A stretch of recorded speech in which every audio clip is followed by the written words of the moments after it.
If you were going to be a character in comedy, who would you be? Oh my goodness, I don't think I've ever been asked that question.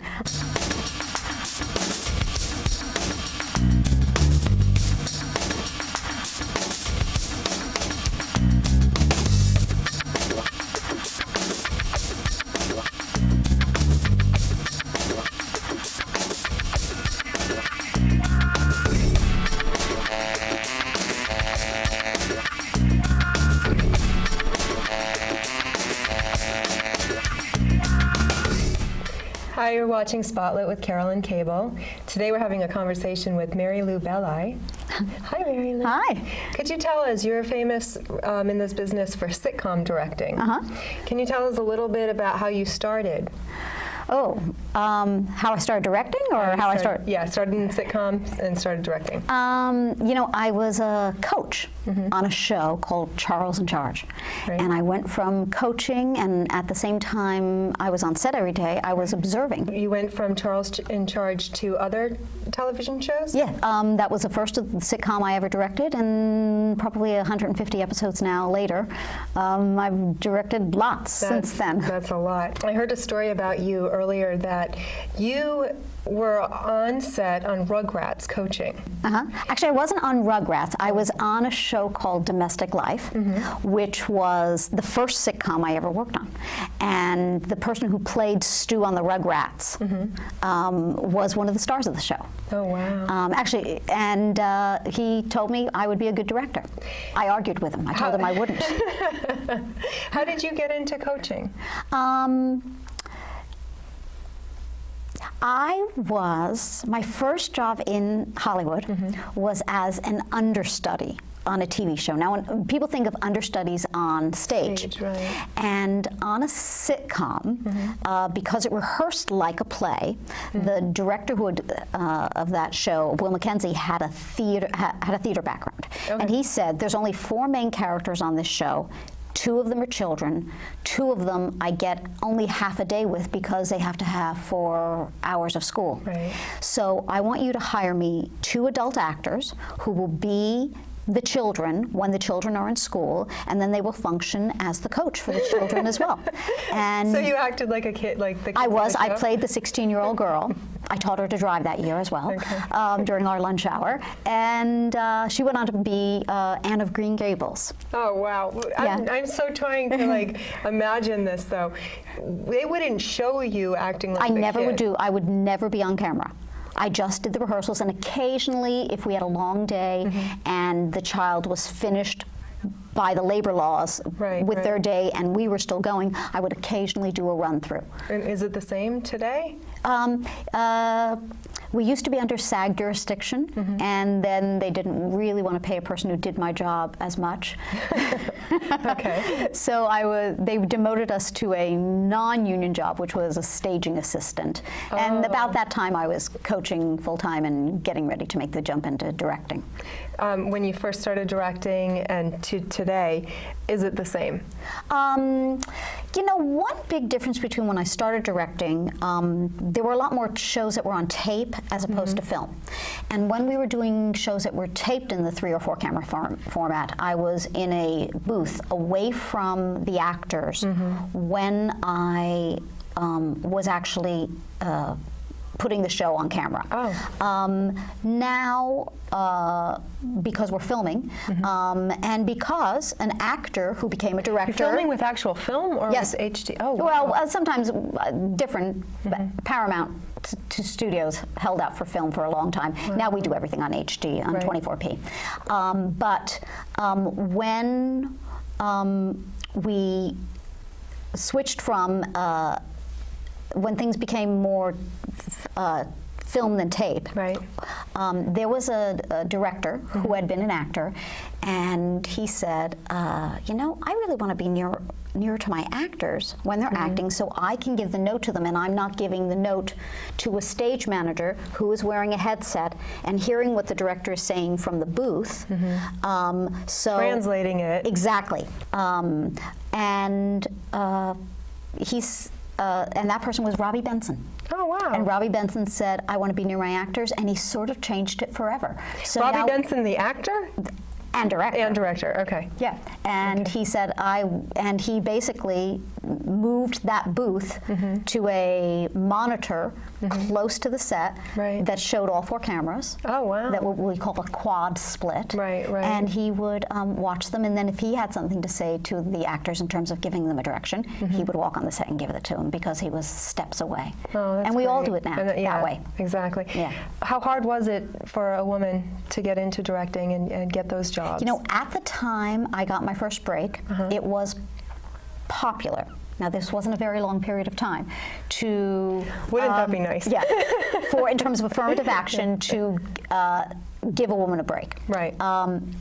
It no longer is like that. Okay. And I guess I never thought of it as a him and her Is it now battle. more like experience and...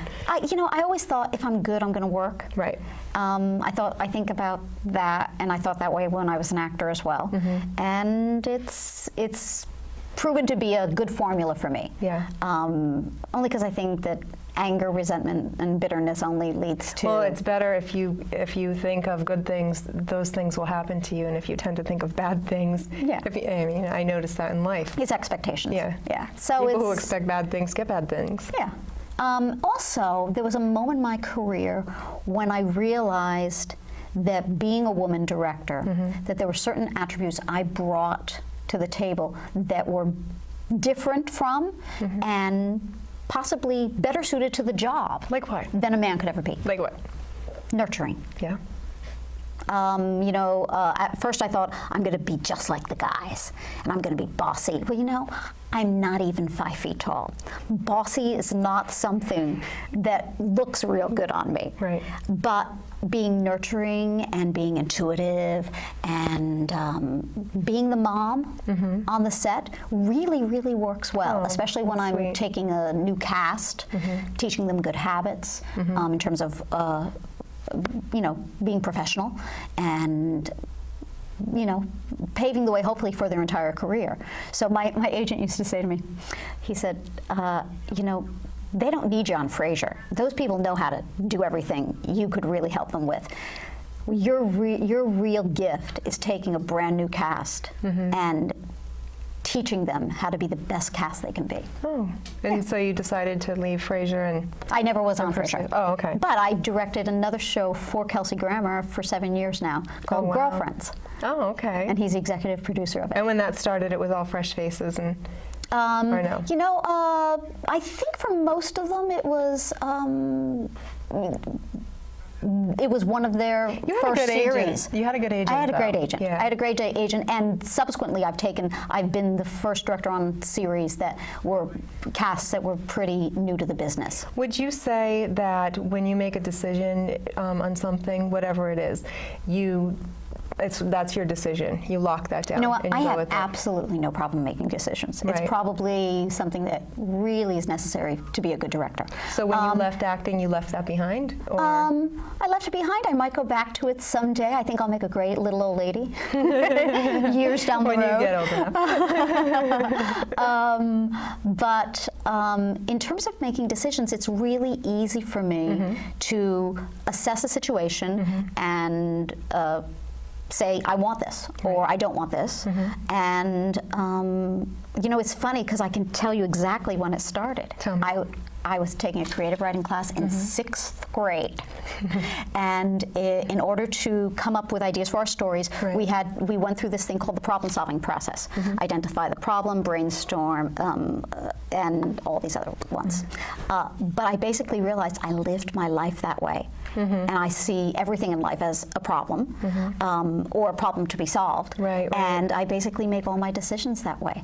And I go through this process intuitively, and it's easy for me to make decisions. Now, on the other hand, the last part of the problem-solving process is to assess whether the solution to your problem worked, and if it doesn't, go back to the beginning. So being decisive is easy for me, but also you can change your mind. Right. And if something is changeable or you need to do it again, you can also easily assess that. I feel better once a decision is made. So I'm the type of person who makes a decision pretty quickly, too. And it's usually right. And like you said, if you have to be adaptable or flexible and change it, you do. I'm a Capricorn. I'm a control freak. I'm a Cancer, so I'm half the other side of the zodiac from you. And I always get those like, oh, nurturer, like homebody. I'm like, no, I don't want to be a homebody. But I actually love it. So this is a very natural thing for you. Have you ever done anything that wasn't so natural? And what would that be? No, you know, I did consider some other professions, and I would say I don't do those professionally, but they might come into my... What would they be? I really wanted to be a chef, a professional chef, and now I have a fabulous kitchen, and actually this weekend... You have a custom-made. A custom-made. I'm married to an actor who also happens to be a superior woodworker. So I have my dream kitchen, and that he built.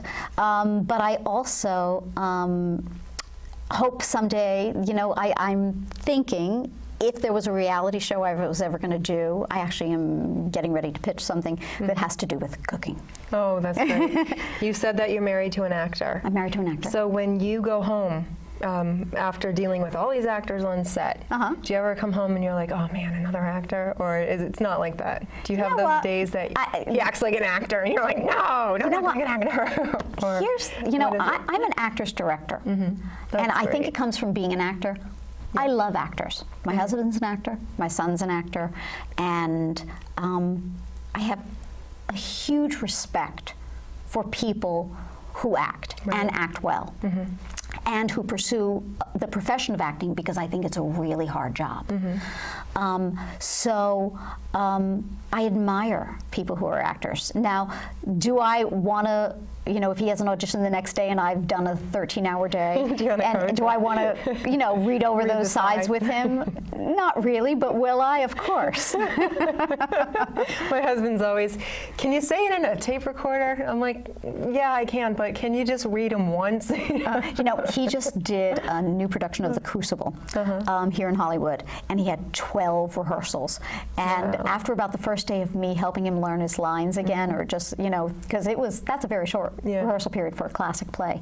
But it's long in terms of if you get to do that many rehearsals, because nowadays, like, the rehearsal schedule's ridiculously nothing. Right. So he basically hired a young actor who's kind of new in Hollywood and to run lines with him. So it was a great experience for this new young actor, and who got the experience working with a seasoned professional. And he had a job right now. Exactly. And, you know, and he was brilliant in the part. Oh, that's great. Yeah. How did you meet your husband? I met my husband in New York City on roller skates at a commercial audition. And we were both leaving the audition at the same time, and he said to me, skating my way, which, of course, I was very sweet and naive at the time, and I didn't realize that this was the line of all lines. He skated me home, and as we were leaving, as he dropped me off at my door, he said, oh, I'll remember your name because Melvin Belli is a very famous California lawyer. And I said, oh, and I'll remember your name because Marion Doherty's his last name, is a famous casting director. And we went to our respective apartments, and we admitted to each other later that we looked each other up in the Manhattan phone book. Oh. And we had a date about a week later. Oh, how wonderful. Yeah. And that was it? No more dating other people? Or? No, I wish I could say I was. No, there were some huge mistakes after that, but I'd say 3 years later we were married. Oh, wow. Yeah. That's great. Did you write this book because you have a young actor? You know, I didn't read it. I didn't write it for my son. I have a 13-year-old son, Tim, who's an actor. And no, I really wrote that, or co-wrote that with Dinah Lenny, because I had been working, I had been observing on a very, very popular hugely successful sitcom that will remain nameless. Okay. And there were 3 children on this sitcom. Remain nameless. And I realized that these actors, young actors, were probably not any better actors in the 4th season as they were in the 1st. Oh. And I thought this is a huge injustice to the actors, because what they're doing is using them, possibly abusing them, right, and not giving them a foundation to be good actors. They really aren't teaching them the craft of acting. Right. And basically, when you're doing a sitcom, it's 22 episodes in 1 year. You have 22 little plays you're doing, right, or teleplays. You have the opportunity to really hone a craft if you're told why you're doing what you're directed to do. Right. So if you teach an actor why, hopefully by the end of that 6 or 7 year series, they will really be the best actors they can be and have a career forever and ever, because they're really good actors. But that technique, usually, I mean, if you're taking classes, comedy, improv, things like that, and you can go over the list, you're getting that technique. Did you have to? I don't know that these young actors were studying at the time. All I can tell you is that. Did you have to every day? Like actually, I wasn't working on the show. I was simply observing. Oh wow! And I was observing, and I thought, this is not okay. Right. So I said to myself, can you do it better? Could you teach these kids how to be better actors while directing them? Right. And the answer was yes. Well, no. The answer was, well, let's try. And why don't you just start a kids acting class? And I started out with a very small group of kids, and I thought, I think I know how to teach actors. I've already been coaching them, but could I give them some real techniques, and let me try to develop some exercises to see if this would really give them the foundations of everything they need to know and will ever need to know as actors their whole lives. Right. And it worked. And then I thought, let's write it down. And I approached, once I started directing and started coaching less, the person who I would often, one of the people I would bring on set to coach kids while I was directing was Dinah Lenny. Oh, okay. And I said, let's write this book together. We came from very similar backgrounds in terms of acting technique. We spoke the same language. I knew that she was very good at what she did. And I had had a great experience co-writing my first book. And this would be your first book? My first book is this sitcom career book that I wrote with Phil Ramuno, who was one of my directing mentors. Oh. So then this is someone who has really made an impact in your life. Yeah. Yeah, and then the second book, I thought, I really like co-writing. I like the process of what I did with both writers was I would write a chapter, or they would write a chapter initially, and then we would rewrite each other 3, 4, 5 times. Right. So it really became both of us, and it worked really well. And you didn't have to be in the same room. I would say both of my books were written primarily through email. Yeah. Usually, because writing's such a lonely process anyway, that because I write screenplays, that if you are writing with someone and they're in the room, it's a lot harder to get anything done. So you have to really write on your own, because how else are you going to get anything done? It's like a job, you got to get it done. Is there anything, are you going to write a second edition, or when the sitcom career book probably deserves a second edition, but I would say it's 3, 4 years away. Okay. Only because that field is, the field is changing a bit. When we wrote this, single camera sitcoms were coming into their heyday. Malcolm in the Middle was on, it was a big hit, but there have been many, many more single camera sitcoms since then. Now, I don't know if that will continue to be the trend, but this book really addresses a multi-camera sitcom, which is a 5-day schedule, as opposed to a single camera sitcom, which is much more like shooting a movie. And I would say it requires more homework from the actor before they get to the set, because that work isn't done as much on the set because you do way less rehearsal on a single camera show. So I think that would change things, and also always updating the material, because if a young actor especially reads material, they want to read about they want me to talk about Big Bang Theory or the New Adventures of Old Christine, or they want me to talk about current shows. And when this was written, do you watch sitcoms all the time? And do you watch kids shows all the time? I watch, you know what I do more than a kids show? I listen to kids show. Oh, okay. My office is right next to the den in my home, and my kids are watching TV all the time, so I have listened to more episodes of Family Guy than you can all believe. The time. And my baby's 2. And I'm like, oh no. They've got a great soundtrack. They've got great writing on that. It's great writing. It's very funny. Yeah, and very often I'll get sucked in and I'll go out and watch. In the den with him. It's really funny. But I very often listen to them. And if I'm going to be directing stuff, obviously I do my research and know the show very well before I go out and And of course. Yeah. Do you? What about technology? How things are changing with the web and the internet? You know what? It was. I just directed my first web series. Your webisodes? My webisodes. My webisodes will be premiering in 3 weeks. It's a show called 3-Way. Oh, okay. And I'm very excited about that. And how was that different for you then?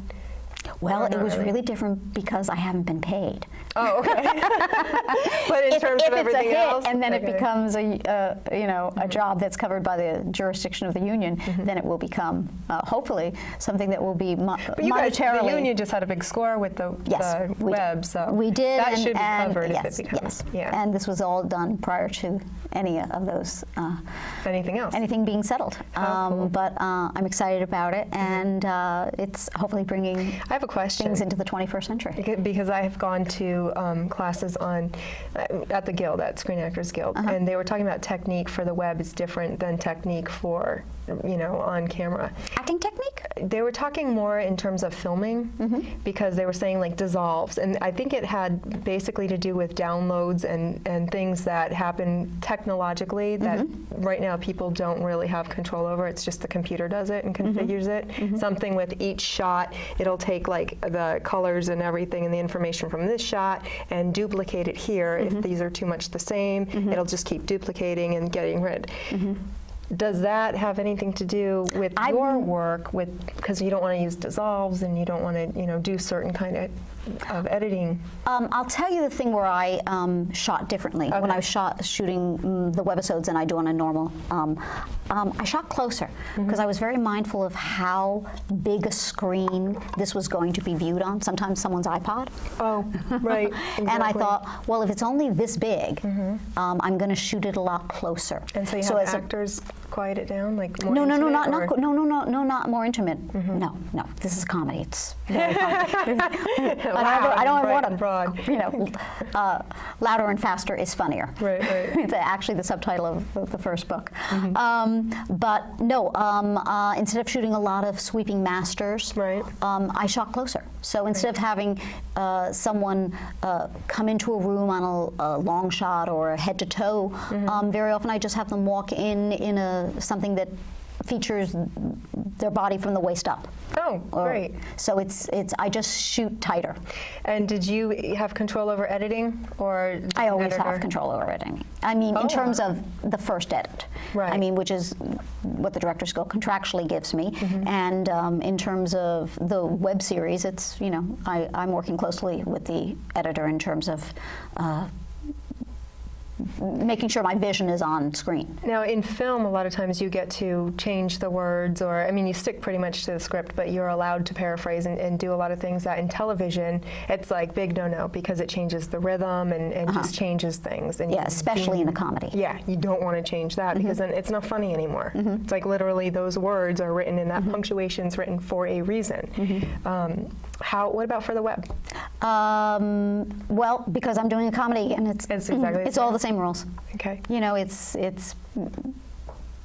make it funny, and I know how to do that. Right. Well, that's great.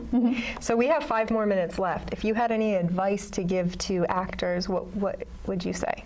Always go after your dream. Don't let anybody tell you no.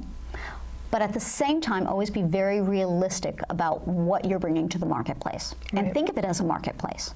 What do you look like? What kind of characters do you play? And always do your homework. When you look at people, do you see them as characters, as sitcom characters? No. You don't? No. No, I see them as.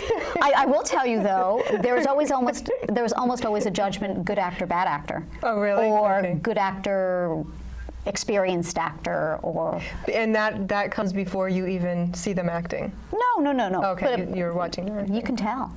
Yeah. You can tell very quickly. I don't think actors realize that.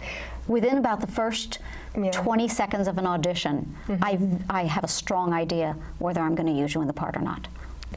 Okay, and do you have any list? Sometimes before they open their mouth. Yeah, that's what I was going to say, is usually people will say when they come in the room, it's like the essence, so it's before you open your mouth and start It's also acting. the essence, and it's also a confidence that you bring when you know you're the character. Right. And when you know you're the character, I instantly perceive you as a character because I know you know you're the character. You're putting it out. Yeah. There. If you were going to be a character in comedy, who would you be? Oh my goodness, I don't think I've ever been asked that question.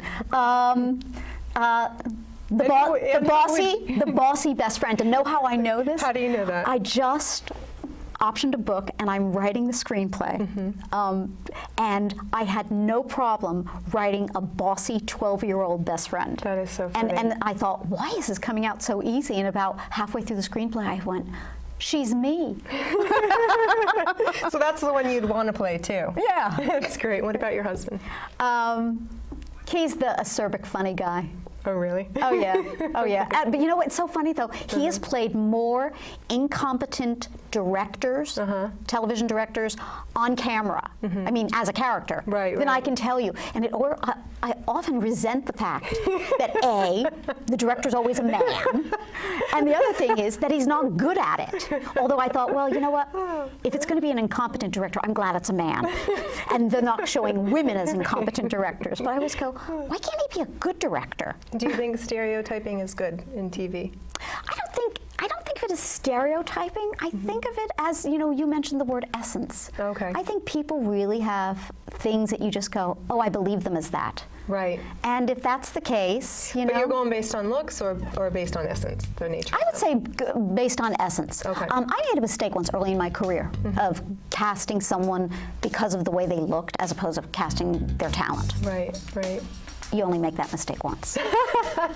On that note, I have to ask you back. Oh, good. I'd love it. We're closing the show right now. Oh, good. It was a pleasure. Thank you so much for having me. Mwah. We're both Italian. Yes. That's great. Good. Thanks. Good.